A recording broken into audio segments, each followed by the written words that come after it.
De acordo com a Organização Pan-Americana da Saúde, as doenças cardiovasculares são a principal causa de morte no mundo. No Brasil, 300 mil pessoas sofrem infartos todos os anos. Em 30% dos casos, o ataque cardíaco é fatal. Bom, para falar sobre essas questões, eu recebo agora o cardiologista Ricardo Pavanello, diretor de comunicação da Sociedade de Cardiologia do Estado de São Paulo. Tudo bem, doutor? Obrigado pela presença. Felipe. Muito obrigado pelo convite, Felipe. Bom, os casos de infarto, então, estão aumentando? E por quê? A manutenção dos índices elevados de morte por doença cardiovascular, e aí nós estamos falando sobre infarto agudo do miocárdio e acidente vascular cerebral, está diretamente relacionado aos fatores de risco que são mantidos continuamente durante a vida dos indivíduos. As pessoas que têm exposição prolongada ao risco estão sujeitas a esses chamados fatores de risco.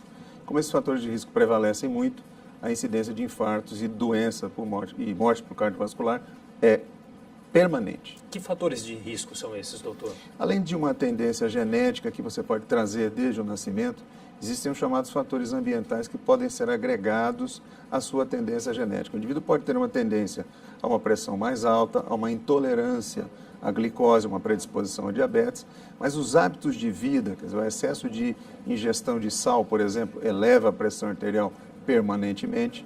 O excesso de carboidratos, açúcares e alimentos, vamos dizer assim, não tão saudáveis, aumentam as taxas de glicose, predispondo o paciente ao desenvolvimento do diabetes, às vezes precoce e às vezes para tomar insulina precocemente também, que é um grande marcador de risco, e o tão falado colesterol, quer dizer, os índices circulantes de gordura desnecessários que são tão prevalentes em nosso meio hoje em dia, uma vez que, além de comermos não adequadamente, ainda não nos exercitamos suficientemente. Existem outros fatores que são marcantes também, um deles é o cigarro, o tabagismo, né, que aumenta, em estudos feitos no Brasil, quase em 6 vezes a chance do indivíduo ter um infarto. Bom, e nesse sentido, doutor, não só as doenças cardiovasculares, mas as mortes decorrentes delas também estão aumentando?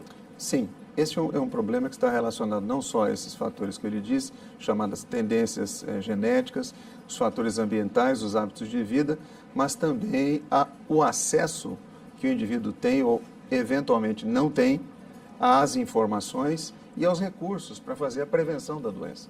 Existem pesquisas mostrando que os indivíduos que têm uma condição menos favorável de vida, com menos acesso à informação, desde criança, por exemplo, uma criança que se alimenta adequadamente vai ser um adulto mais saudável. O indivíduo que tem a noção de que o cigarro faz mal, ele não será um fumante na adolescência. E na vida adulta também não será. Então, o acesso à informação, não só o acesso à informação geral, mas também o acesso à informação específica sobre prevenção de doença cardiovascular é necessário. Mas parecem coisas tão simples, não simples, mas básicas, né, doutor? Todo mundo sabe que precisa se alimentar bem, fazer exercício físico, não fumar. Por que é tão difícil mudar esses hábitos? A adesão do paciente, a chamada aderência ao tratamento, as medidas farmacológicas, que são os remédios, e as medidas não farmacológicas, nos países evoluídos como Europa, Canadá e Estados Unidos, é inferior a 40%. Mais da metade dos pacientes nesse país que têm acesso à informação, têm acesso ao tratamento, têm medicação gratuita, aderem completamente ao tratamento. Ou seja, eles não estão dentro das chamadas metas. O colesterol não está na faixa ideal, o açúcar não está totalmente controlado, o peso está acima do recomendado, muitos ainda fumam. Isso estou falando em países de elevado nível socioeconômico. Na nossa realidade, isso também acontece e é muito mais impactante essa não aderência e a não obtenção de metas a esses cuidados. Eles são muito conhecidos, são muito discutidos, mas na prática nem sempre obtém o resultado que nós gostaríamos. Talvez discutidos de uma maneira ainda um pouco rasa e não aprofundada como se deveria. O aprofundamento dessa discussão é muito importante. Eu vou dar um exemplo para você. Veja bem, na região da Avenida Paulista, entre o INCOR de uma ponta e o HCOR na outra ponta, nós temos 7, 8 hospitais de primeira linha, saúde suplementar, alguns que atendem uma massa grande da população, né? E ali há uma concentração de meios, de tecnologia, de assistência médica muito grande. Em outras regiões da mesma cidade, por exemplo, a Zona Leste, que tem uma grande massa de habitantes, de população bastante distribuída em toda aquela região, nós temos muitos distritos da região da Zona Leste, tem mais de 3 milhões de habitantes ali, que não tem assistência médica adequada. Então, um outro problema é essa desproporção entre a oferta de meios e recursos para a população, vamos dizer assim, de um modo geral, ser bem atendida. A gente costuma dizer que, parafraseando o professor Jatene, a gente precisa dar o mínimo para todos para poder dar o melhor para alguns. E uma outra questão que tem chamado a atenção é o aumento aí da incidência de mulheres nos índices de infarto, né, doutor? Que antes representavam uma parcela aí de 1 para 10, agora já está em 4 para 10. É isso mesmo? É exatamente isso. Mas é só você olhar dentro da sua redação, dentro do seu trabalho. Quantas mulheres tem presentes aqui no momento? A maioria no passado, haviam poucas mulheres no mercado de trabalho. Estavam mais restritas às atividades relacionadas ao lar, ao cuidado das crianças, cuidado da casa. Hoje elas são profissionais competentes, não só competentes, mas competitivas, e têm uma dupla e às vezes tripla jornada de trabalho. As mulheres hoje são mais liberais, têm mais uso de anticoncepcional, tem mais mulheres fumando, tem mais mulheres bebendo. Essa exposição a fatores de risco que tradicionalmente não eram comuns, as colocaram na mesma situação que nós estamos. Quer dizer, as causas, na maioria das vezes, são as mesmas. Os sintomas também, doutor? Os sintomas são os mesmos. O que ocorre é que, às vezes, a mulher, por ter um lado emocional mais, vamos dizer assim, mais expressivo do que os homens, são menos valorizados alguns sintomas relacionados à parte cardiovascular.